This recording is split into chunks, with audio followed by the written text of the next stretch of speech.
नमस्कार। मैं डॉक्टर जितेंद्र कुमार मारोठिया, सहचार्य इतिहास विभाग, सम्राट पृथ्वीराज चौहान राजकीय महाविद्यालय अजमेर। बच्चों, आज हम प्राचीन भारत के महत्वपूर्ण वंश मौर्य वंश के प्रथम शासक चंद्रगुप्त मौर्य के बारे में बात करेंगे और चंद्रगुप्त मौर्य ने किस प्रकार शासन प्राप्त किया, उसकी महत्वपूर्ण विजय कौन कौन सी थी और उस विजय के कारण वे भारत का सफलतम पहला शासक कहलाया, उस पर थोड़ी चर्चा करेंगे। चंद्रगुप्त मौर्य ने 322 ईस्वी से लेकर 322 ईस्वी पूर्व से लेकर 298 ईस्वी पूर्व तक भारत पर राज किया और प्राचीन भारत के महानतम शासकों में से उनकी गिनती की जाती है। ये भी पता है कि पुराणों के अनुसार उसने 24 वर्ष तक भारत पर शासन किया। प्रारंभिक जीवन के बारे में यूनानी लेखकों ने और भारतीय लेखकों ने, जैन ग्रंथों ने अलग अलग मत दिए हैं, लेकिन फिर भी यूनानी लेखकों ने उसके नाम कई परिवर्तित रूप में दिए हैं। जैसे किसी ने उनको सेंडोकोट्स कहा है, किसी ने उसको एंडिकोट्स कहा है और एंडिकोट्स से सेंडोकोट्स के बीच में उन्होंने सेल्यूकस के युद्ध के साथ में उसमें उनकी चर्चा बताई गई है। विशाखदत्त के मुद्रा राक्षस और अन्य ग्रंथों में जो प्रारंभिक घटना है कि उत्तर जो हिमालय के तराई का क्षेत्र है जहाँ पर मौर्य जाति के लोग रहते थे और वहाँ वो क्षत्रिय माना जाता था, उनको क्षत्रिय राजपूत माना जाता था, चंद्रगुप्त उनमें से था। कुछ ग्रंथों में उसको शूद्र जाति का बताया गया है जो सेवक के रूप में होती थी और कुछ में उसको क्षत्रिय जाति का बताया है। लेकिन सटीक यह है कि चंद्रगुप्त जो है बचपन में अपनी माँ के साथ था और जिस तरीके से हम जानते हैं कि चाणक्य का अपमान कर दिया गया था तक्षशिला उसमें, और उसके बाद में चाणक्य ने एक बालक की तलाश की और फिर उसको 1000 काशार्पण से उसकी माँ से खरीदा और उसके बाद उसको तैयार किया गया और फिर चंद्रगुप्त मौर्य आगे चलकर मौर्य वंश का महत्वपूर्ण शासक चंद्रगुप्त मौर्य हुए। अब यहाँ पर एक बहुत विशेष बात आती है। विशेष बात यह आती है कि जो जैन ग्रंथ है वो चंद्रगुप्त के व्यक्तित्व के बारे में कुछ अलग मत देते हैं और बौद्ध ग्रंथ हैं वो चंद्रगुप्त मौर्य के बारे में अधिक मत देते हैं। चूंकि बौद्ध ग्रंथों की रचनाओं में कहीं कहीं अशोक के प्रभाव का आता है और जैन धर्म की रचनाओं में खुद चंद्रगुप्त मौर्य जो श्रृंखला चले गए थे उनका प्रभाव होता है, तो इस निसंदेह थोड़ी सी कॉन्स्पिरेंसी स्वाभाविक है। अब हम एक बहुत इंपॉर्टेंट बात आगे करना चाहते हैं कि चंद्रगुप्त मौर्य की उपलब्धियां क्या क्या थी और चंद्रगुप्त मौर्य की उपलब्धियों में जिस तरीके से हम बात करें तो मौर्य प्रशासन पे जिस पे हम विस्तार से आगे बात करेंगे, लेकिन उसके अलावा उसकी सैनिक विजय बहुत इंपॉर्टेंट थी और ये भी कहा जाता था कि चंद्रगुप्त मौर्य की जो इम्पोर्टेंट विजय है उनमें सबसे पहले पश्चिम उत्तर भारत की विजय, फिर उसने नंद वंश का विनाश किया, फिर उसके बाद में उसने सेल्यूकस के साथ में युद्ध है उसका, और फिर उसके बाद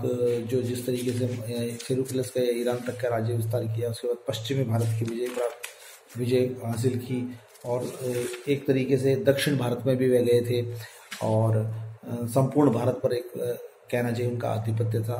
हो चुका था। नीचे अगर वर्तमान कर्नाटक छोड़े तो कलिंग का भाग छोड़े तो ऊपर हिंदुकुश पहाड़ से लेके हिमालय की तराई से लेके और वर्तमान जो गुजरात सौराष्ट्र का भाग है कर्नाटक का वहाँ से लेके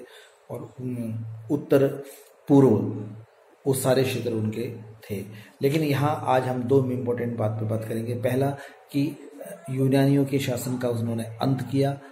पश्चिम उत्तर के यूनानियों के शासन का अंत किया, जब जो सिकंदर के जाने के बाद में जो यूनानी क्षत्रप थे वहाँ पर उन सभी क्षत्रपों को उन्होंने विनाश उसको किया और वहाँ पर एक तरीके से उनको प्रतिरोधक राजा के रूप में माना गया है इतिहास में। और महावंश टीका ले लीजिए या महाबोधि पुराण ले लीजिए या पुराणों का अध्ययन कर लीजिए या महाबोधि वंश ले लीजिए, उन सारे ग्रंथों में चंद्रगुप्त मौर्य को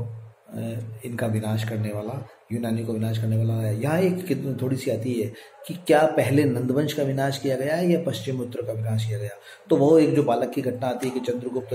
ने पहले चाणक्य चंद्रगुप्त ने मिलकर अटैक किया था नंदवंश पर, लेकिन वो सफल नहीं हुए, बुरी तरह पराजित हुए, फिर वो भागे फिर रहे थे तो एक वो बच्चा को रोटी सेकने वाली जो घटनाएं आती है कि दादी ने कहा कि तुमने चंद्रगुप्त मौर्य की तरह जैसे गलती की है कि आप सीधे सीधे बीच में आ गए और कॉर्नर की जो है रोटी आपने सेकी नहीं है। तो ये एक घटना से वो मिलती है। वो घटना ये करती है कि सबसे पहले चंद्रगुप्त ने फिर पश्चिम उत्तर भारत में यूनानियों का सफाया किया और यूनानी के जितने भी वो क्षत्रप थे उन सबको करके उसने उस समय हिंदू कुश पर्वत से लेकर पंजाब वहाँ तक के क्षेत्रों को पहले अधिकार किया और उसके बाद जो है वह नंदवंश का उन्मूलन करने के लिए मगध की ओर आया। और पाटलिपुत्र के में जो है वो घटनाएं, चूंकि चाणक्य का सीधा चंद्रगुप्त को तैयार करने का यत्न यही था, हेतु यही था कि वह उसको नंदवंश का विनाश करे। और यही घटना हुई कि नंदवंश का विनाश जो है महावंश टीका जो है उसमें भी है और परिशिष्ट पर्वण है उसमें भी उसका वर्णन किया जाता है। और हालांकि नंदवंश का विनाश करना कोई बहुत आसान नहीं था, लेकिन उसके बाद भी नंदवंश का उन्मूलन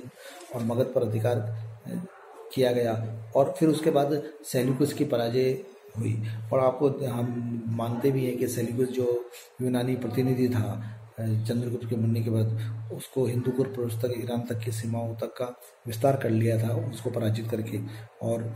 सेल्यूकस के साथ में जो युद्ध हुए उसमें उसके महत्वपूर्ण जो भाग माने जाते हैं कि सेल्यूकस को लगभग 5-7 राज्य जैसे हेरात, काबुल, कंधार, बलूचिस्तान ये क्षेत्र भी चंद्रगुप्त मौर्य को देना पड़ा। साथ ही 500 युद्ध की भारतीय हथियार उपहार भी देने पड़े। सेल्यूकस और चंद्रगुप्त मौर्य के बीच में वैवाहिक संबंध स्थापित हुए और सेल्यूकस ने चंद्रगुप्त के मौर्य दरबार में एक दरबारी भी भेजा, लेखक राजदूत मेगस्थनी, जिसने आगे चलकर इंडिका की रचना की और भारत के इतिहास के लिए एक बहुत महत्वपूर्ण पुस्तक हुई। तो संक्षिप्त में अगर हम बात करें आज तो 3 महत्वपूर्ण हमने युद्ध किए, उसके बाद में हम आगे वाले भी पढ़ेंगे। सबसे पहले तो उसने पश्चिम उत्तर में जो यूनानी थे जो सिकंदर के आक्रमण के पश्चात जो थे उनको पराजित किया और अपना साम्राज्य उसने जो है उनको विजित किया, जिसको हम कहते हैं बृहद पंजाब का क्षेत्र हो गया उनको। और दूसरी महत्वपूर्ण थी उसने सेल्यूकस नंदवंश का विनाश किया मगध में, और तीसरा सेल्यूकस के साथ में उसका पराजय हुआ और फिर बाद में सेल्यूकस के साथ में उसके संबंध हो गए। ये 3 जो है बड़े घटनाएं ज़्यादा देखने को मिलती है। और उसके बाद में हम कल पढ़े जो है इसका पश्चिमी भारत की विजय का और संपूर्ण भारत पर उसने कैसे अधिकार कर लिया और उसके एक तरीके से चरित्र का या एक तरीके से राजा के रूप में उसके मूल्यांकन करने का प्रयास करेंगे। तो ये महत्वपूर्ण चंद्रगुप्त मौर्य